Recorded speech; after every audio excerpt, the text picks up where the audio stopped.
the Friday Cocktail, presented by Anna Glowinski.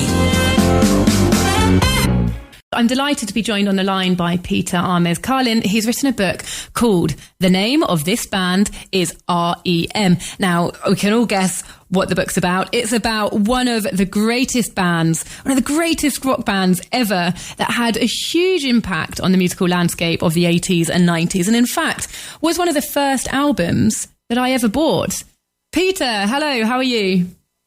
I'm well. How are you? Yeah, really good, thanks. Really great to have you joining us today, because I've always been a really big fan of REM, which is perhaps not so usual in the newer generations, because they are a band that, whilst they had massive impact in their time, sort of maybe faded away a little bit as they took a step back. At least I feel like that.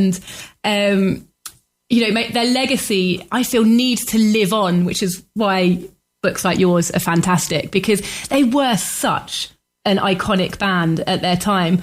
What inspired you to write your book? Well, I think it's exactly what you were talking about. It was that influence, the huge impact they had in the 80s and 90s when they were at their popular height.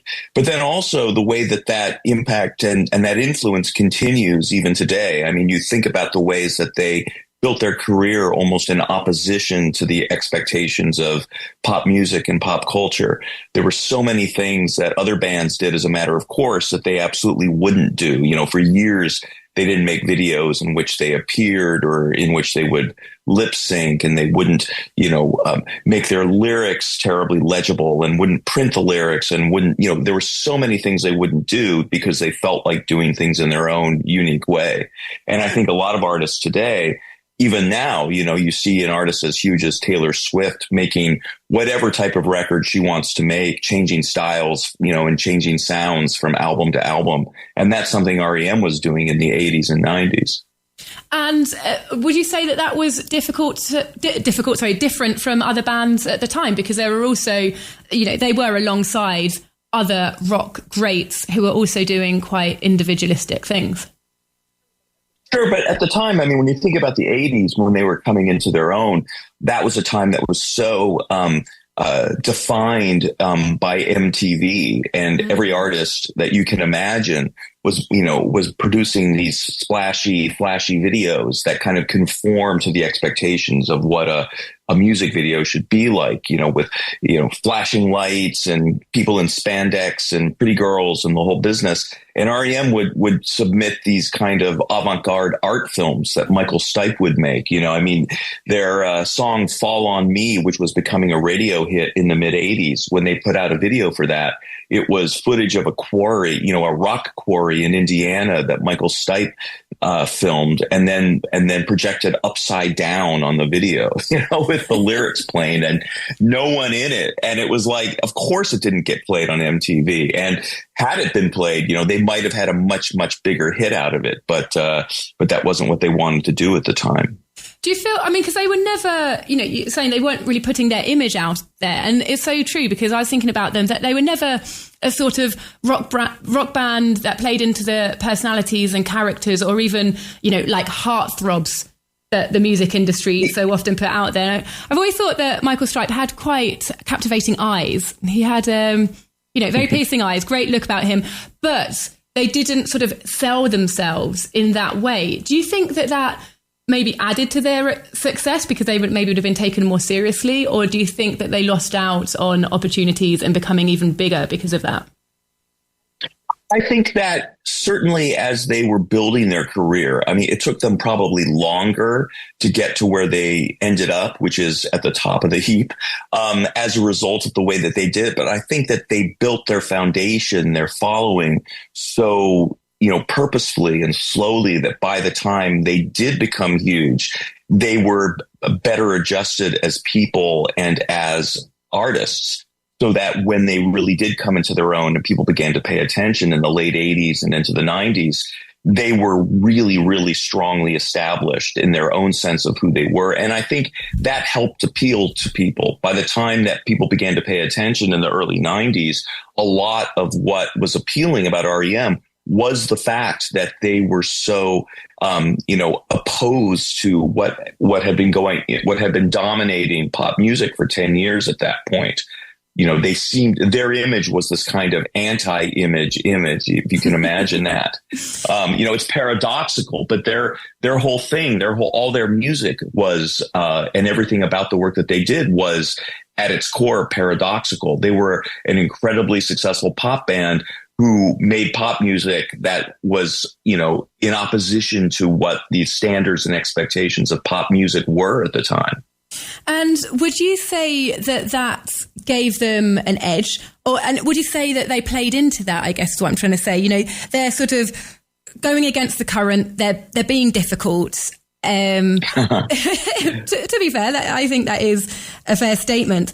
Rather than trying to suck up and follow the status quo, was that because they were being truly authentic? Was there a realness about them? Or were they trying to be rebels and that was how they tried to build who they were? There's a certain amount of artifice anytime someone is projecting themselves onto the big stage of popular culture. You have to find a way to distill who you are and what you actually stand for in a way that people can understand in shorthand. And they all became pretty good at that, but I think that what they were projecting was based on a very real, very legitimate expression of what they believed in and who they were, and from the beginning of their career, they were very set on this idea that they were only going to make the kind of music that really resonated with them, that really felt like an expression of who they were as individuals and as a band.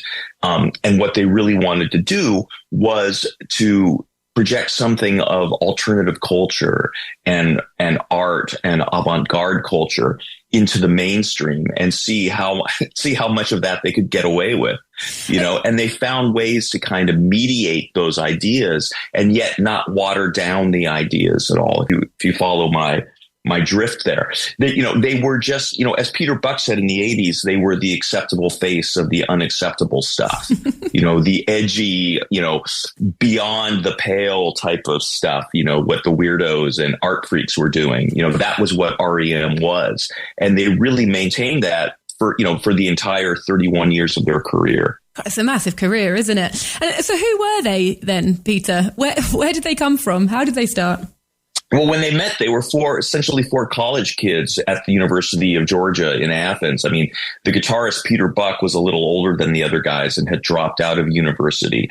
But the other three guys, Michael Stipe, the lead singer, who had grown up outside St. Louis, Missouri, and the bassist Mike Mills and drummer Bill Berry, grew up together in Macon, Georgia, and went to the University of Georgia together after playing in bands together as kids. And none of them had really gone to school with the express idea of forming a band and becoming, leaving school and becoming rock stars. But they met one another and just kind of hit it off and began to jam, like you do when you're a kid, in the back of this church in Athens. And eventually, very quickly discovered that they had this shared sensibility that they came to through sort of four very unique ways. They were this weird combination of punk rock and avant-garde art and pop music and pop culture that they wove together into this very quirky and dynamic sound that once people began to pay attention to them, I mean, certainly in the little college towns that they played in the very early 80s, they very quickly realized that these guys had a distinctive way of putting together all these different threads. And so they just sort of came up and, they spent the first half of the 80s just touring constantly, and that sort of thing where you jump in the van and go from town to town to town. And they'd go to these different college towns and small cities and then larger cities and just connect with these people who were exactly like them. Students, arty kids that liked punk rock, and weren't interested in mainstream music and mainstream culture, and just gradually built that until the mainstream culture realized what all these people were up to and were like, we want to get in on that. And by the end of that decade, they're having top 10 singles and really making an impact. Yeah, they were definitely mainstream, even though that's maybe what they stood against. Actually, one of my very first albums I ever bought was an REM album. I don't think it was an official album. It was a recording, if I remember rightly, of a live gig that they did. So it was a live recording of a bunch of their songs. I have no point about this. I'm just taking a little trip down memory lane. Have you ever heard of Camden Market? It's a very famous market in London, which is very alternative. Sure. And yeah, so it's like this really alternative kind of hippie gothic market. And I picked up this kind of underground album from REM, but obviously many of their songs were extremely mainstream as well. Like I say, absolutely no point to where I'm going with this, but I do remember buying it. It was great. But what you're describing, it's like, those records began to appear to people like as almost as samizdat, I mean, this underground communication that if you knew what it was, or you had a friend who would clue you into it, you could be part of this little subculture, and that was in a way as strong a part of their appeal as the music itself. It was the idea that there's a small group of people who all speak the same language and live in these different, and have these little pockets in all these different cities around the world. And if you tune into it, these are your people. And when REM, were touring, and then even as they were becoming bigger and bigger, there was the sense that if you understood what they were saying, you were one of them. And for years, through the 80s almost, if you went to shows, REM shows, and hung out afterwards, they would come out after the show and greet the fans and talk to people and just connect and talk about music and talk about art and whatever was interesting. And, they would go to parties at people's houses, they would hang out all night long and drink their beer and eat their food, which was appealing for young guys on the road who didn't have a lot of money. But it was that sense of community that drew people together. It's so cool, isn't it? And it's so true. You're absolutely spot on, because now I'm remembering it. I can remember buying this sort of live event album. I don't know what the word for it is. A recording of a live event. And I remember going to school and talking to this girl who was in a year above. So she was older than me, and she was really cool because she wore Doc Martens to school. And I told her that I'd been to Camden, which I knew that she'd think was really cool. And then I told her that I'd bought this CD. And I so remember clearly her pretending that she knew what it was and telling me that it was great. And then we ended up linking over it, but I knew that she was pretending. And I was like, oh my God, I have this in with this cool girl who's older than me, who's like almost sucking up to me about REM, because they have this thing that makes you feel that you want to be in the know. You absolutely have hit the nail on the head there. But what I want to ask you about is their lyrics as well. Their lyrics cause so much controversy, because I heard that their lyrics, they sometimes sound like gobbledygook. And in one radio interview, Michael Stipe said that they are just gobbledygook. He just makes things up that sounds good. But people would spend hours diving into them and trying to find hidden meaning. What is the truth? Well, it's a little bit of everything. I mean, on the one hand, Michael, especially in the early years, would write these kind of elliptical lyrics that didn't quite parse as sentences, But on the other hand, if it was the sound of the words in a sense, and kind of the emotional message that was coming through so clearly. The idea at first, they had this idea that, well, the vocal and the lyrics are just another instrument. And so we're not going to mix them above the other instruments. It's going to be in the center of the sound, and you really have to listen closely to pick it out.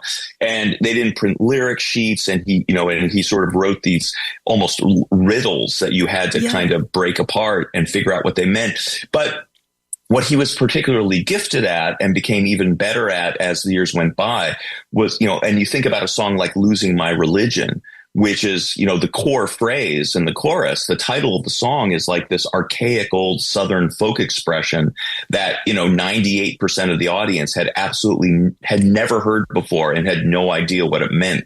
Losing my religion, what does that mean? But when you think about it, you sort of you feel like you understand what it means, which is, it's just about losing your mind, losing control.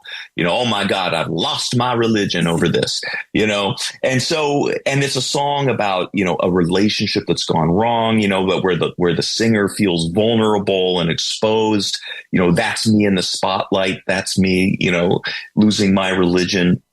So we understand what it means, even if we don't, intellectually know exactly what he's talking about. But it's that kind of elusiveness that still has such a clear emotional resonance, which really, in a sense, kind of defines the, sort of what they did so well and what was so appealing about the band and what remains so appealing about their music is there is the sense of when you listen to it and connect to it, you may not understand exactly what he's talking about, but you feel exactly what he's talking about. It's just an amazing art form, what they created there, because it's so true. 1.5 billion listens I saw on Spotify for the song Losing My Religion. So people identify with it and they feel it, and you feel like you get it, even though you can't, like, say, put it into words. It is incredible.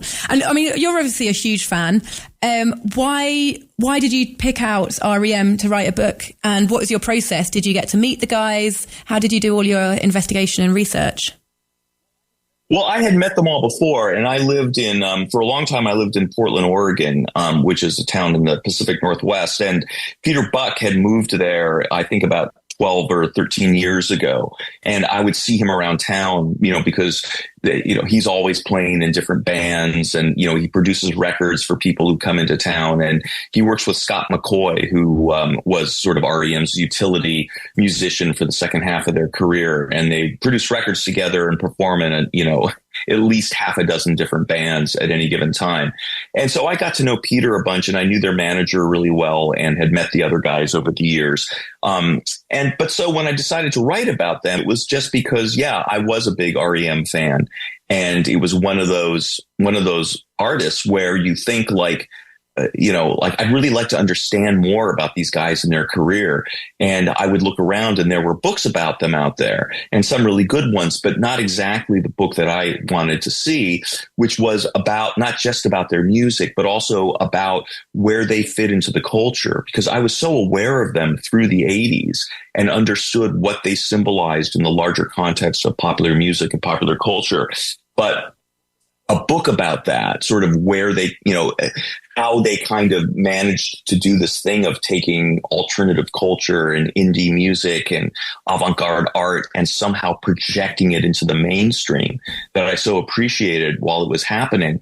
I didn't really understand, how they did that, or what it was about them and what it was about pop culture that produced them and how they changed popular culture with their work. And I kind of wanted to see that fuller context. I was particularly struck by how they were such a part of this sort of wave of idealism and political progressiveness that kind of blew across the globe in the early 90s and the late 80s, with the falling of the Soviet Union and the end of apartheid in South Africa. There were, in a weird way, they seemed to be a part of that moment, and that was really interesting and moving to me when it was happening in the 90s. And I kind of wanted to look back at that and figure, and recall, how that sense of experimentalism and progressiveness was, such a big part of that moment, and how they were a part of that feeling. And have any of them had the opportunity to read your book? I don't know. I was in touch with the band itself, decided they didn't want to really cooperate with the book per se. But on the other hand, they weren't opposed to it. And they all found ways to be helpful while I was working on it.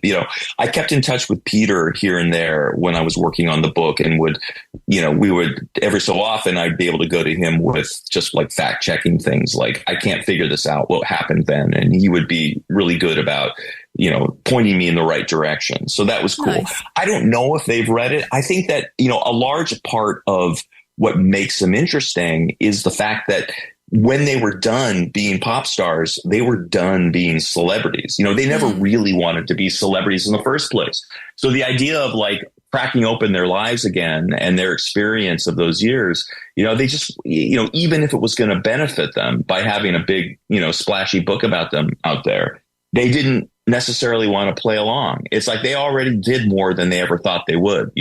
They're already way more successful than they ever imagined they could be. So it's like, why, why invest the time and effort into keeping that going when they sort of did what they did and emerged and felt like, they were astounded that they did so well. And they were done, and every so often they reemerge and do a little something to kind of, tend to their legacy. But they're not maniacs about it. They're not out there, in the same way that they're not reuniting for the big reunion tour. They're not playing the big festivals and going, and spending the summer playing stadiums to their old fans. It's just like, maybe they'll do that someday, but if they do it, it'll be because it's what they really want to do. It's what they feel compelled to do as artists and people who made a lot of work that still feels important to them. Yeah. And I've also seen them say that if they did get back and do something like that, it wouldn't be as good as it was before. So they don't want to do anything that's not as good, which is understandable. But however, I'd love it if you could get your book to them and know what they thought, because it's, it really sounds like you've truly got to the heart of them. And it'd be really nice. It'd just be super cool to know what they think of it, because I feel like you've gone deeper than most, and I'm surely they'd appreciate it. Look, I just want to ask one final question for anyone who is not so familiar with REM. Like I say, some of the new generation don't really know about them as much as they do about other rock bands from the same era. Which song or album would you recommend they start with, and why? Whoa. Well, I think in a way, if you're coming at them without having heard them before, probably, why not start with the big breakthrough album from the early 90s? I mean, Out of Time is the album that has Losing My Religion, the biggest hit single they ever had. It's got Shiny Happy People, which is like the most radio friendly poppy song that they had out, and it's full of really, really lovely, unexpected songs, that sort of really show how they managed to take these, pop structures and turn them inside out and create songs that were so, in some ways, so separate from what was happening in pop music, and yet also defined where pop music was going to go next. Absolutely. So that's a fine place to start. Great. All right. Well, we'll have to wrap it up there. But Peter, it's been absolutely fantastic talking to you. Food for thought, I feel, and also a little trip down memory lane. It's been a pleasure. Thank you for joining us today. My pleasure. Thank you so much.